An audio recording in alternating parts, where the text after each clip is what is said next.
Welcome back to my channel. இன்றைக்கி நம்ம என்ன பார்க்க போகிறோம்னா காய் செலவு குழம்பு சொல்லுவாங்க, மருந்து குழம்புன்னு சொல்லுவாங்க. நான் இன்றைக்கி வந்து வாழைக்கருவாடு எடுத்து வச்சுருக்கேன். இதுதான் அந்த பவுடர். நாட்டு மருந்து கடையில் கிடைக்கும். நான் இது வந்து 4 பேருக்கு சமைக்க போகிறோம், அதனால் 1 ஸ்பூன் தான் எடுத்திருக்கேன். 1 வெங்காயம், பெரிய வெங்காயம் கட் பண்ணி வச்சுருக்கேன். தக்காளி இது மாதிரி கையிலே பிசைஞ்சு வச்சுருக்கேன். பூண்டு வந்து தட்டி வச்சுருக்கேன் தோலோட. நம்ம ரசத்துக்கெல்லாம் எடுத்து போல அது மாதிரி எடுத்துக்கோங்க. ஒரு லெமன் சைஸ் புளி எடுத்து கரைச்சி வச்சுருக்கேன். கத்திரிக்காய் வந்து இந்த ஷேப்பில் கட் பண்ணி வச்சுருக்கேன். கருவேப்பிலை, கொத்தமல்லி.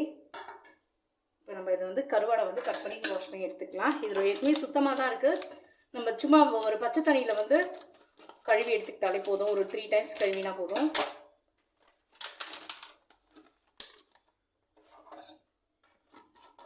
இது வந்து கொஞ்சம் நீட்டாக இருக்குது. குட்டி குட்டி பீசஸாக கட் பண்ணிக்கலாம்.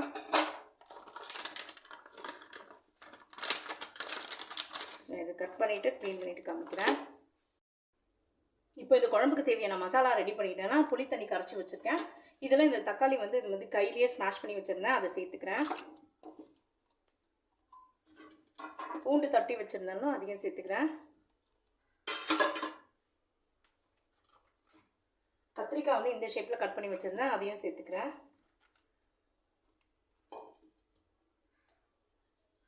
இதுலேயே ஒரு 1/4 டீஸ்பூன் மஞ்சள்தூள் சேர்த்துக்கிறேன். உங்கள் வீட்டில் அரைச்ச குழம்பு மிளகாத்தூள் இது. உங்கள் காரத்துக்கு ஏற்ற மாதிரி சேர்த்துக்கோங்க. நான் வந்து 1.5 ஸ்பூன் சேர்க்குறேன். இது எல்லாத்தையும் ஒன்றா மிக்ஸ் பண்ணிக்கலாம். உப்பு வந்து நான் வெங்காயம் வதக்கும் போது தான் போடுவேன், அதனால் நான் இந்த தண்ணியில் சேர்க்கல அந்த மசாலாவில்.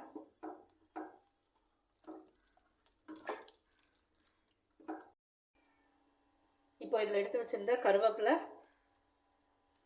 கொத்தமல்லி இதையும் சேர்த்துக்கிறேன். எங்கள் அம்மா இந்த ஸ்டைலில் தான் பண்ணுவாங்க, ஆனால் அவங்க வந்து காரப்பொடி கருவாடு யூஸ் பண்ணுவாங்க. நான் இன்றைக்கி வந்து வாழை கருவாடு எடுத்திருக்கேன். நீங்கள் உங்கள்கிட்ட என்ன கருவாடு இருக்கோ நீங்கள் அதிலே செஞ்சுக்கோங்க. இந்த மருந்து தான், இந்த பவுடர் தான் ரொம்ப இம்பார்ட்டன்ட். இப்போ இந்த புளி தண்ணியிலேயே நான் இந்த மருந்து குழம்பு செலவு பவுடரையும் சேர்த்துடுறேன். சேர்த்துட்டு ஒன்றா மிக்ஸ் பண்ணிக்கலாம். தாளிச்சிட்டு நம்ம இதெல்லாம் ஒன்றா குட்டி வேக வச்சிட்டோம்னா குழம்பு ரெடி ஆகிடும். இப்போ ஸ்டவ் ஆன் பண்ணி இரும்பு கடாய் வச்சு எண்ணெய் ஊற்றிருக்கேன். இதில் வந்து மிளகு கொஞ்சமாக சேர்த்துக்கலாம். ஒரு 10 மிளகு, ஒரு 1/4 டீஸ்பூன் சீரகம், கொஞ்சமாக வெந்தயம். இப்போ இதில் வெங்காயம் ஆட் பண்ணிடுறேன்.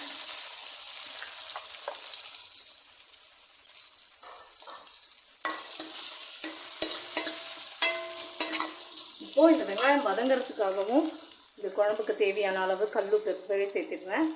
உங்கள் டேஸ்ட்டுக்கு ஏற்ற மாதிரி இப்போ சேர்த்துக்கோங்க. வெங்காயம் நல்லா வதங்கினதும் நம்ம இந்த கரைச்சி வச்சுருந்த இந்த மசாலாவை இதில் ஆட் பண்ணிடலாம். கருவாடு வந்து நான் வந்து 3 டைம்ஸ் வாஷ் பண்ணிவிட்டு இந்த மாதிரி குட்டி குட்டி பீசஸாக கட் பண்ணிக்கிட்டேன். வெங்காயம் நல்லா வதங்கிடுச்சு. இந்த ஸ்டேஜில் நம்ம கரைச்சி வச்சுருந்து இந்த மசாலாவை காயை இதில் ஆட் பண்ணிடலாம்.